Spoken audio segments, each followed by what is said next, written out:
Hallo zusammen, heute ereignete sich ein sehr tragischer, ein sehr ernster Vorfall. In der Stadt Balisur in Indien ist ein Personenzug abgestürzt.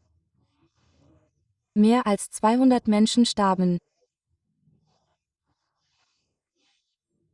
Mehr als 800 Menschen wurden verletzt.